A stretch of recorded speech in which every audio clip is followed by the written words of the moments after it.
నమస్తే అన్న అందరికీ నమస్కారం.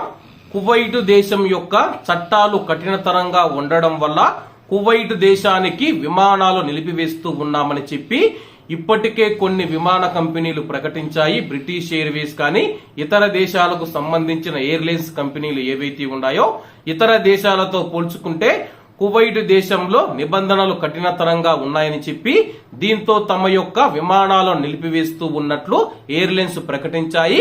తాజాగా కువైట్ లోని నిపుణులు దీనిపైన స్పందిస్తూ కువైట్ లో కొత్తగా ఎయిర్పోర్ట్ తయారవుతూ ఉంది.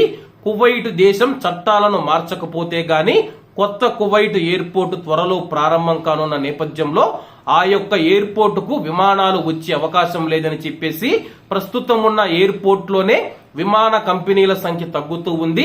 విమానాలను రద్దు చేస్తూ ఉన్న నేపథ్యంలో కొత్త ఎయిర్పోర్ట్ పరిస్థితి ఎలా ఉంటుందో ఒకసారి కువైట్ ప్రభుత్వం ఆలోచించాలని చెప్పేసి కువైట్ లో ఉన్న నిపుణులు సూచిస్తూ ఉన్నారు.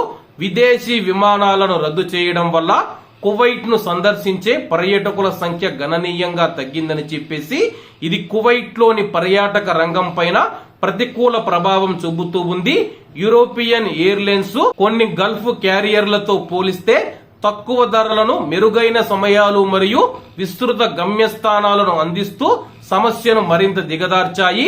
ఈ సవాళ్లను అధిగమించి విమాన రాకపోకలను పునరుద్ధరించేందుకు అధికారులు తక్షణమే చర్యలు తీసుకోవాలని చెప్పి, లేకపోతే కువైట్ కొత్త ఎయిర్పోర్టు ఓపెన్ చేసినా గాని ఎటువంటి ఉపయోగం ఉండదని చెప్పేసి తెలుపుతూ ఉన్నారు.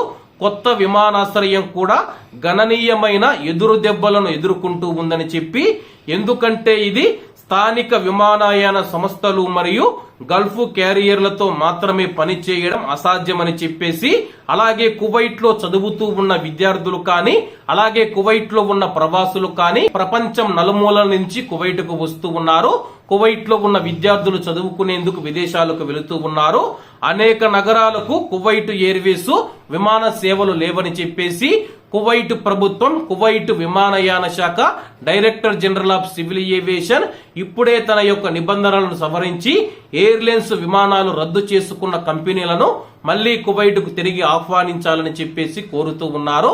మరి కువైట్ ప్రభుత్వం, Kuwait director general of civil aviation ఎటువంటి నిర్ణయం తీసుకుంటుందో వేచి చూడాల్సి ఉంది.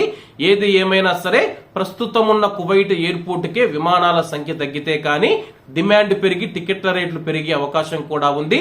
మరొక ముఖ్యమైన విషయం ఏంటంటే కొత్త ఎయిర్పోర్ట్ ఓపెన్ చేసిన తర్వాత విమానాలు లేకపోతే వేల కోట్లు ఖర్చు పెట్టి తయారు చేసిన కొత్త ఎయిర్పోర్ట్ కూడా నిరుపయోగంగా ఉంటుందని చెప్పేసి చాలా మంది తెలుపుతూ ఉన్నారు. కాబట్టి అందరూ బాగుండాలి, అందులో మనం ఉండాలి. అందరికీ నమస్తే అన్న, జై హింద్.